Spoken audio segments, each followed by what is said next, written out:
नमस्कार स्टूडेंट, कैसे हो? अच्छे हो ना? सबसे पहले आप सबको 10th बोर्ड की एग्ज़ाम पास करने के लिए कॉन्ग्रेचुलेसन्स। आज से आप 11th स्टैंडर्ड की पढ़ाई शुरू करोगे। तो हम हिंदी में स्टार्ट करेंगे फर्स्ट पोएम, जिसका नाम है साधो देखो जग बौराना। यानी कि जहाँ पे भी देखते हैं वहाँ पे दुनिया पागल ही लगती है। इसके कवि है कबीर। इसको कबीर ने लिखा है, जिनका जन्म 1398 और मृत्यु हुई थी 1518। स्टूडेंट, थोड़ा हम कबीर जी के बारे में जान लेंगे। भक्तकालीन निर्गुण संत परंपरा में कबीर का स्थान सर्वोपरि है। उनका जन्म काशी में हुआ था। नीरू और नीमा नामक चूहाला दंपति ने उनका लालन पालन किया था। कबीर निरक्षर थे, किंतु मानव प्रेम का 2.5 अक्षर पढ़कर ये पंडित हो गए। निरक्षर यानी जो पढ़ा लिखा नहीं होता है उसको निरक्षर बोलते हैं। कबीर ने पढ़ाई लिखाई बिल्कुल नहीं की थी, अनपढ़ थे वो, लेकिन फिर भी वो बहुत बड़े पंडित हो गए। वे रामानंद के शिष्य थे। उन्हीं से कबीर ने राम नाम के मर्म को पहचाना। कबीर भक्त, कवि, संत और बहुश्रुत थे। उन्होंने अपने युग में व्याप्त जाति पाति, कुरीतियाँ, अंधविश्वास, पायाडंबर, मूर्ति पूजा, अवतारवाद, उस युग में व्याप्त धार्मिक धर्म संबंधी संकीर्णता का खुलकर विरोध किया था। उनके पास अनुभव का असीम भंडार था। अनुभव के खरेपन और यथार्थ बोध से उत्पन्न कबीर को कविता पाठक और श्रोता पर गहरा प्रभाव डालती है। कबीर की भाषा सद्दू कड़ी कहलाती है। इसमें बोलचाल की सहजता और बोधकता है। कबीर की रचनाएं कबीर ग्रंथावली में संग्रहित है। इनका प्रमुख ग्रंथ बीजक है। इनके 3 भाग है, रामायणी, शबद और साखी। इनके कुछ पद गुरु ग्रंथ साहब में भी संग्रहित है। प्रस्तुत पद में कबीर ने अपने युग में व्याप्त हिंदू मुस्लिम धर्म की विसंगतियों तथा अंतर्विरोधों, मार्मिक संकीर्णताओं, बायाडांबरों आदि का खुलकर विरोध करते हुए धार्मिक ठेकेदारों को आत्मज्ञान प्राप्ति की नसीहत दे रहे हैं। यहाँ पर कबीर ने ऐसे हमें समझाया है कि जो हिंदू मुस्लिम के ये जो जिसको हम साधु बोलते हैं, ये जो है बाया डंबर करके हमारे में जो साधु संत होते, मुस्लिम में मौलाना होते, ये सब उनको ज्ञान कुछ नहीं होता है, कुछ भी ज्ञान नहीं होता है। आडंबर करके वो हमें नसीहत देने चल पड़ते हैं। स्टूडेंट, कबीर की जो रचना होती है ना, वो पद कहलाते हैं। तो हम आगे पढ़ेंगे। साधो देखो जग बौराना, साची कहो तो मारन धावे, झूठे जग पतियाना। मतलब यहाँ पे कबीर ने कहा कि साधो देखो जग बौरा मतलब जहाँ भी देखते हैं दुनिया, जग मतलब दुनिया, पागल, वीराना, बौराना मतलब पागल दिखता है। साची कहो तो मारन धावे, झूठे जग पतियाना। साची कहो तो मतलब सच कहूँ तो मारने, धावे मतलब दौड़ना, झूठे जग पतियाना मतलब विश्वास करना, पतियाना मतलब विश्वास करना कि सही बताऊं तो मुझे इस मतलब सही कहूँ तो ये मारने दौड़ता है। क्या? विश्वास करना नहीं आता है ऐसे।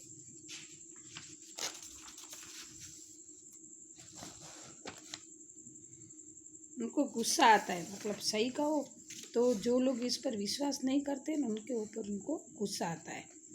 हिंदू कहते हैं राम हमारा, मुसलमान रहमान। कबीर जी कहते हैं कि ये दो पाठ पढ़ गए। कौन कौन से थे? हिंदू कहते हैं कि राम हमारे हैं, मुसलमान कहते हैं कि रहीम हमारे हैं। आपस में वो दो लड़े मरते हैं, मर्म कोई नहीं जानता। मतलब ये दोनों आपस में मरते हैं। कौन सी दो जाति? हिंदू और मुसलमान दोनों आपस में लड़ते हैं, लेकिन इसका मर्म मतलब रहस्य कोई नहीं जानता कि क्यों लड़ रहे हैं, क्यों झगड़ रहे हैं। बहुत मिले मोही नेमी, धर्मी पाप प्राप्त करे स्नाना। बहुत मिले मोही, मोही मतलब मुझे। नेमी मतलब नियम पालन करने वाले। धर्म मतलब धर्मी मतलब जो धर्म में विश्वास रखते हैं।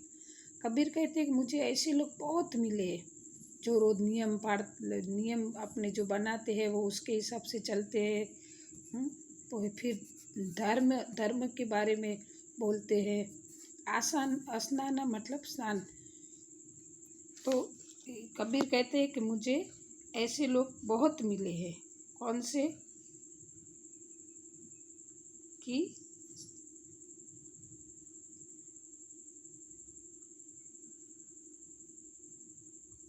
जो ऐसे नियम धर्म का पालन करने की बड़ी बड़ी बातें करते हैं।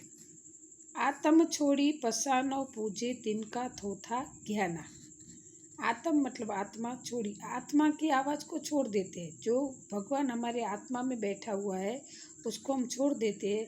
पशान पूजे मतलब पशान मतलब पत्थर। तिनका थोथा ज्ञान, पत्थर को पूजते हैं। थोथा ज्ञान, थोथा मतलब खोखला, मतलब जिसमें से कुछ ज्ञान प्राप्त नहीं होता है, ऐसा खोखला ज्ञान वो प्राप्त करने के लिए दौड़ा दौड़ी करते हैं। आसन भारी डंब घोरे धरी बैठे मन में बहुत घुमाना। हम देखते हैं कि हमारे जो संत जो है बड़े बड़े बाबा हो जो हम देखते हैं वो आसन डालकर डिंब मतलब दिखावा करते हैं। ऐसे आसन लगा कर दिखावा कर कर बैठ जाते हैं और मन में वो अभिमान होता है कि वो हम तो बहुत बड़े संत हैं।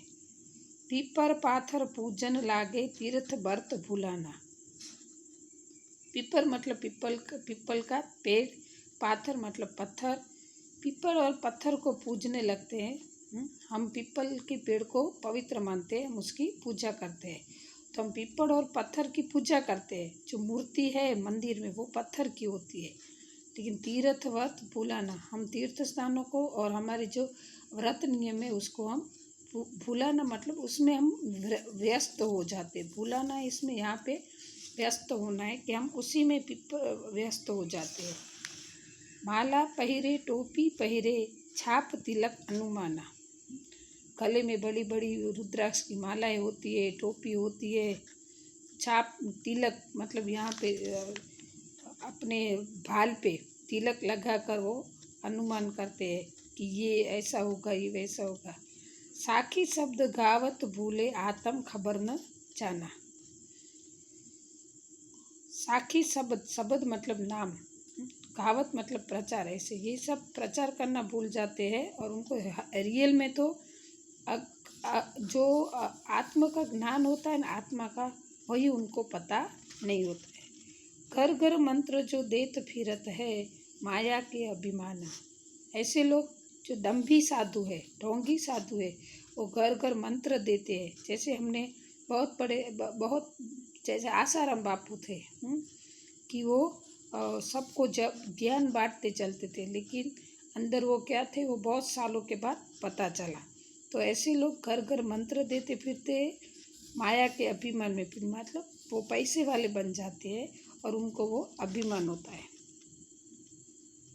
गुरुआ सहित शिष्य सब बूढ़े अंतकाल पछताना। फिर गुरु और शिष्य उनके शिष्य भी ऐसे ही व्यवहार करने लगते हैं, लेकिन फिर अंतकाल जब मतलब हमारी जो मृत्यु नजीक आता है तब सब अपने व्यवहार पे पछताते हैं कि हमने जो किया वो गलत था। बहुतक देखे पीर औलिया पढ़े किताब कुराना। कबीर कहते कि मैंने ऐसे पीर और औलिया मतलब ऐसे धर्म गुरु बहुत देखे। जैसे हमारे में संत होते हैं वैसे मुसलमानों में पीर औलिया उसको बोलते हैं, जो ऐसे धर्म की बातें करते हैं और दिखावा करते हैं। किरान और ये सब किताब और कुराना मतलब कुरान की किताब पढ़कर वो सिर्फ बड़ी बड़ी बातें करते हैं। करे मुरीद कबर बतलावे उन्हों खुदा न जाना। मुरीद मतलब अनुयायी, मतलब ये ऐसे जो साधु होते हैं ना उसके साथ बहुत सारे लोग रहते हैं जो उनके बारे में तारीफ करते, ये बाबा जी ये करते, बाबा जी अच्छे हैं, उनके बतलाते हैं। कबर मतलब मजार। उन्हों खुदा न जाना, लेकिन वो खुद भी खुदा को, अल्लाह को जानते नहीं है।